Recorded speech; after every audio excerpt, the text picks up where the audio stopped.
전 세계에서 한국만큼 유일하다는 타이틀이 많은 국가가 또 있을까요?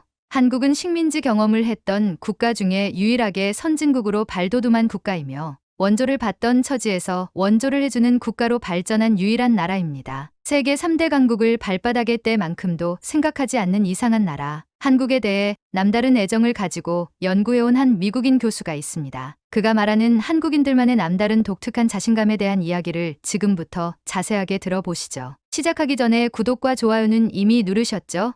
감사합니다. 그럼 이야기를 시작합니다. 안녕하세요. 저는 하버드 대학교에서 역사와 사회학을 가르치고 있는 존 브래들리 교수입니다. 한국이라는 나라에 대해 강의할 기회가 많았고 수년 동안 한국을 연구하며 그 역사와 문화를 깊이 있게 탐구해 왔습니다. 저는 미국인이지만 개인적으로 한국에 대해 큰 애정을 가지고 있습니다. 사실 제 관심은 단순히 학문적인 차원을 넘어선 것입니다. 한국에서 직접 경험한 일들과 많은 한국인 친구들과의 대화가 제 연구에 깊은 영향을 미쳤기 때문입니다. 처음 한국을 알게 된 건 20년 전 한 연구 프로젝트 때문이었습니다. 당시 저는 전 세계에서 식민지 지배를 겪은 나라들이 어떻게 그 경험을 극복하고 경제적, 정치적으로 성장했는지를 비교 연구하고 있었습니다. 그런데 그 과정에서 한국이 유독 눈에 띄었습니다. 많은 나라들이 외세의 침략을 받고 오랜 기간 식민지 지배를 받았지만 그 중에서 한국은 독특하게도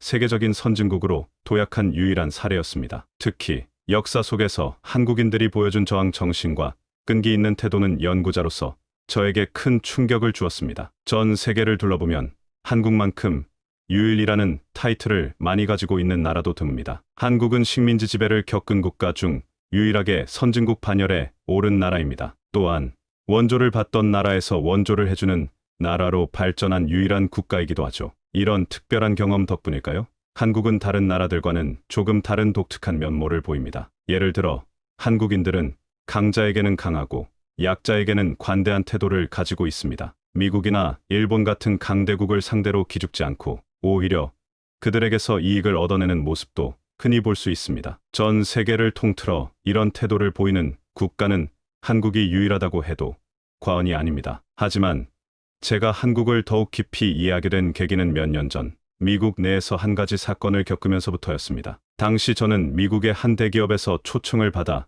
인종차별과 사회적 다양성에 대해 강연을 하게 되었는데요.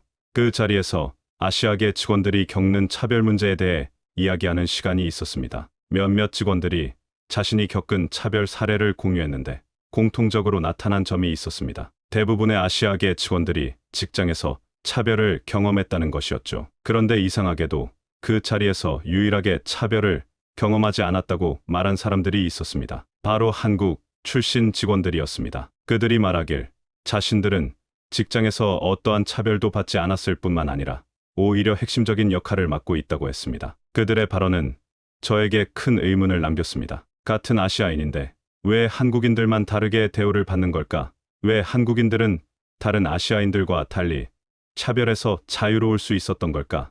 저는 그 이유가 궁금해졌고 그날 이후 한국인들의 행동 방식과 태도에 대해 더욱 관심을 가지게 되었습니다. 그래서 저는 한국인 동료들을 유심히 관찰하기 시작했습니다. 그들이 일터에서 어떻게 행동하는지, 어떤 말을 사용하는지, 그리고 어떤 가치를 중요하게 여기는지를 자세히 살펴보았습니다. 얼마 지나지 않아 저는 한 가지 공통점을 발견하게 되었습니다. 한국인들은 약자에게는 관대하고 강자에게는 단호한 태도를 보인다는 것이었습니다. 예를 들어 한국인들은 동남아시아나 인도 출신 직원들과의 대화에서는 늘 존중의 태도를 보였습니다. 그들이 조금 서툴게 영어를 구사하거나 실수를 해도 웃으며 넘어가고 겸손하게 대하는 모습이 눈에 띄었죠. 반면 서양 국가 출신의 고위 관리자들이 무례한 행동을 하거나 차별적인 발언을 할 때는 전혀 다른 모습을 보였습니다. 한국인들은 절대로 침묵하거나 수동적으로 굴하지 않았습니다. 오히려 당당하게 의견을 표명하고 때로는 유머를 섞어 상대방의 무례함을 꼬집기도 했습니다. 그런데 흥미로웠던 점은 제가 관찰한 또 다른 아시아인 동료들, 특히 중국인 동료들과의 비교에서 더욱 뚜렷하게 드러났습니다. 중국인 동료들은 전형적으로 약자에게 강하고 강자에게 약한 태도를 보였는데요. 동남아시아나 인도 출신의 직원들을 자신들보다 약소국 출신이라고 생각하며 무례하게 대하는 경우가 많았습니다. 그런가 하면 서구권 강대국 출신의 관리자들에게는 늘 아첨하고 잘 보이려 애쓰는 모습이었죠. 심지어 자신들이 무시당하는 상황에서도 비굴한 태도를 유지하는 경우가 많았습니다. 이런 차이를 보며 저는 큰 흥미를 느꼈습니다. 왜 한국인들은 강자에게 굴하지 않고 당당하게 맞서는 반면 중국인들은 그렇게 하지 못할까?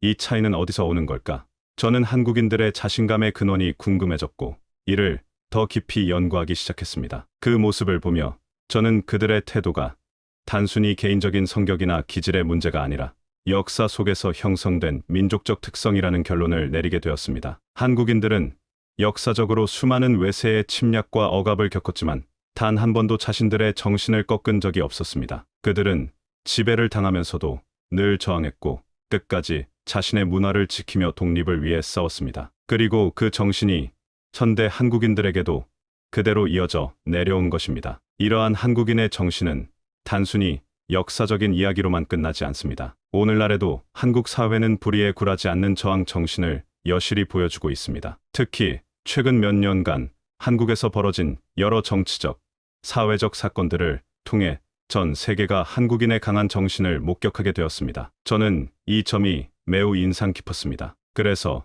오늘 이 자리에서 여러분과 함께 한국인들이 왜 강자에게 굴하지 않고 불의에 타협하지 않는 민족적 특성을 가지게 되었는지 그 역사적 배경을 이야기하고자 합니다. 또한 이 정신이 어떻게 현대 사회에서도 이어지고 있는지를 살펴보겠습니다. 한국인의 이 특성은 단순히 그들만의 이야기로 끝나지 않습니다. 전 세계인들에게 중요한 교훈을 주고 있습니다. 불의와 타협하지 않고 정의를 지키려는 정신, 그리고 강자에게도 당당하게 맞설 수 있는 자신감은 우리 모두가 배워야 할 가치입니다. 한국인들의 이러한 자신감과 불굴의 정신은 결코 현대에 갑자기 생겨난 것이 아닙니다. 역사를 살펴보면 한국은 수많은 외세의 침략과 억압 속에서도 절대 굴하지 않고 끝까지 싸워왔습니다. 특히 일제강점기 동안 한국인들이 보여준 저항 정신은 세계 어느 나라에서도 보기 힘든 사례입니다. 1900년대 초 일본은 한국을 식민지로 삼고 언어와 문화를 말살하려 했습니다. 그러나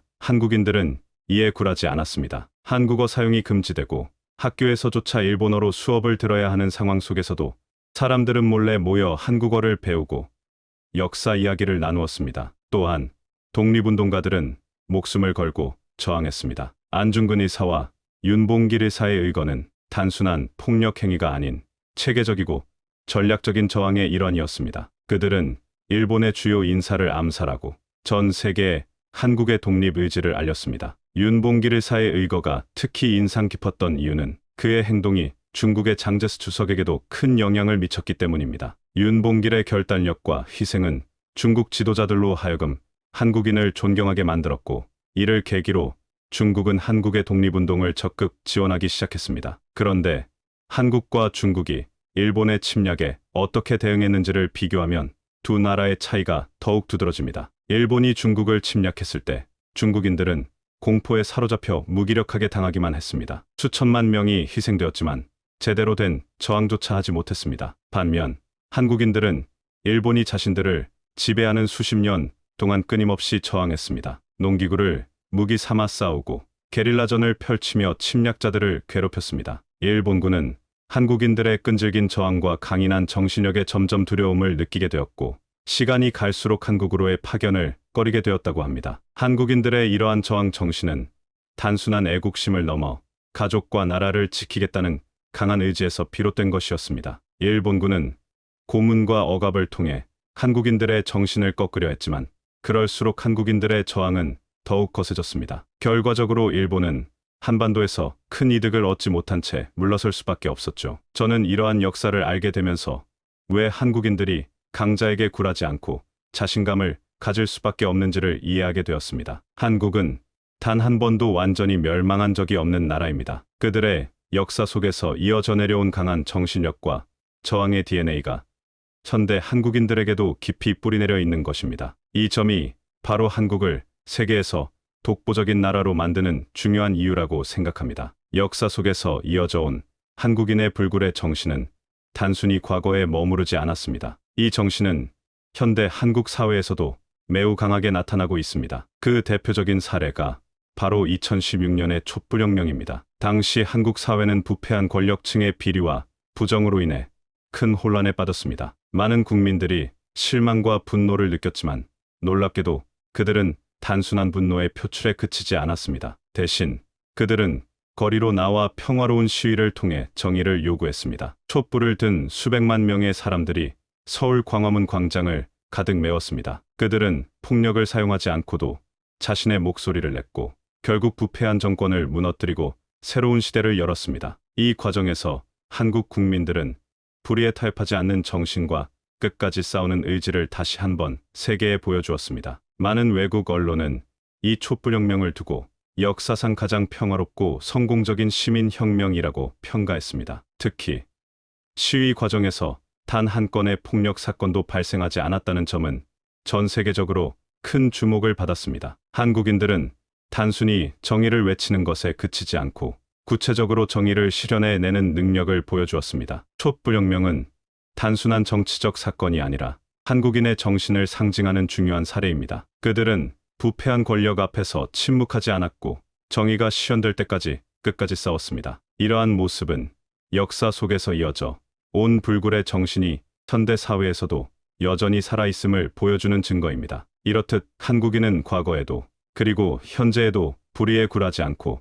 정의를 실현하기 위해 끝까지 싸우는 민족입니다. 그리고 이러한 정신은 앞으로도 계속해서 이어질 것입니다. 한국인들의 불굴의 정신과 자신감은 단순히 국내 문제에 국한되지 않고 국제사회에서도 강하게 나타나고 있습니다. 특히 한국은 미국, 중국, 일본 같은 강대국들 사이에서 자신의 목소리를 내며 자국의 이익을 지키는데 매우 능숙한 나라로 평가받고 있습니다. 이 모습은 단순한 정치적 전략이 아니라 오랜 역사 속에서 형성된 자신감의 표현입니다. 대표적인 사례 중 하나가 한미 FTA 협상입니다. 당시 많은 전문가들은 한국이 미국이라는 경제 강국과 협상에서 밀릴 것이라고 예측했습니다. 하지만 결과는 정반대였습니다. 한국은 자국의 유리한 조건을 이끌어내는 데 성공했고 미국조차도 한국과의 협상이 만만치 않았음을 인정했습니다. 이 협상 과정에서 한국이 보여준 당당함과 논리적인 태도는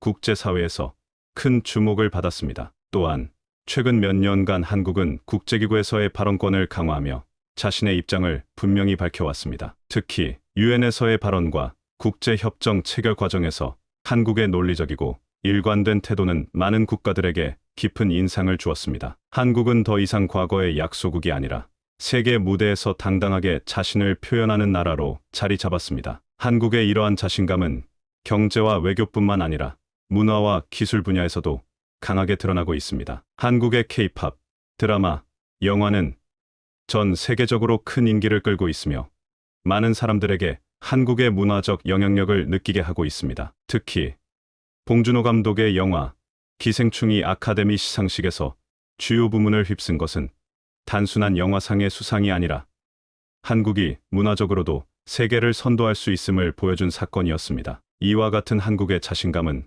국제사회에서 존경과 관심의 대상이 되고 있습니다. 한국은 강대국들 사이에서도 흔들리지 않고 자신의 가치를 지키며 동시에 약소국들에게는 존중과 지원을 아끼지 않는 나라로 평가받고 있습니다. 이러한 모습은 역사 속에서 이어져온 강자에게는 강하고 약자에게는 관대한 태도와 일맥상통합니다. 오늘날 국제사회에서 한국이 보여주는 당당함은 단순한 경제적 성장의 결과가 아닙니다. 이는 역사 속에서 형성된 불굴의 정신과 저항 정신이 현대에 이르러 구체적인 성과로 나타난 것입니다. 한국은 과거의 고난을 발판 삼아 이제는 세계 무대에서 당당하게 자신의 목소리를 내는 나라로 자리 잡았습니다. 이제 한국은 더 이상 과거의 약소국이 아닙니다. 오히려 많은 나라들에게 희망과 영감을 주는 국가로 자리매김하고 있습니다. 이 모든 것이 바로 한국인들이 가진 불굴의 정신과 자신감 덕분이라고 생각합니다. 한국이 세계에서 주목받는 이유는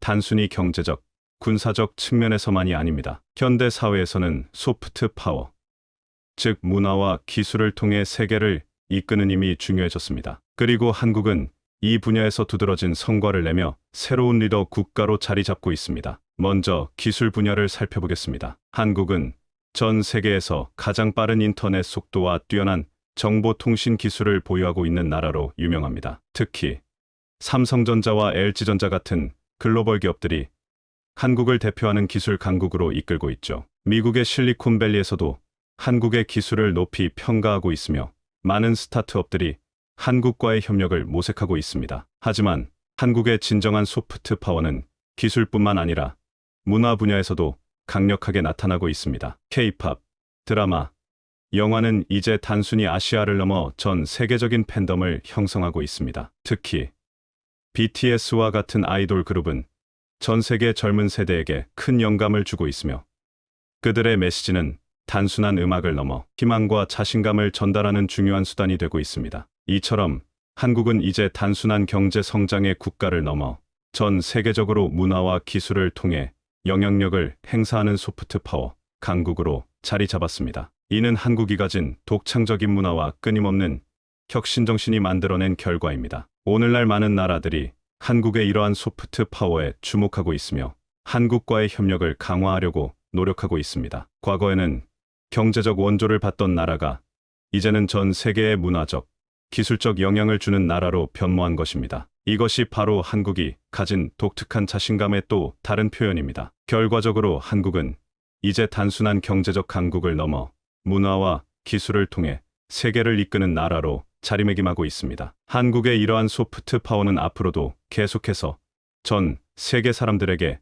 희망과 영감을 줄 것이라고 생각합니다. 최근 한국은 또 한 번의 큰 도전에 직면했습니다. 비상계엄 사태로 인해 국내외적으로 혼란이 일었고 많은 사람들이 한국의 미래를 우려하기 시작했습니다. 하지만 역사적으로 보았을 때 한국은 이러한 위기 상황을 극복하는 데 매우 능숙한 나라입니다. 이번 상황에서도 한국인들은 특유의 냉철함과 공동체 정신을 발휘하며 위기를 수습하고 있습니다. 특히 한국인들은 위기 속에서 갈등을 평화적으로 해결하는 방법을 선택했습니다. 과거의 촛불혁명에서 보여준 것처럼 이번에도 폭력적인 방법이 아닌 대화와 협력을 통해 문제를 해결하려는 노력이 돋보였습니다. 정부와 시민사회, 언론이 서로 다른 의견을 조율하며 더 나은 방향으로 나아가기 위한 방법을 모색하고 있습니다. 흥미로운 점은 이러한 과정에서 한국의 젊은 세대가 주도적인 역할을 하고 있다는 것입니다. 이전 세대가 겪은 고난을 기억하며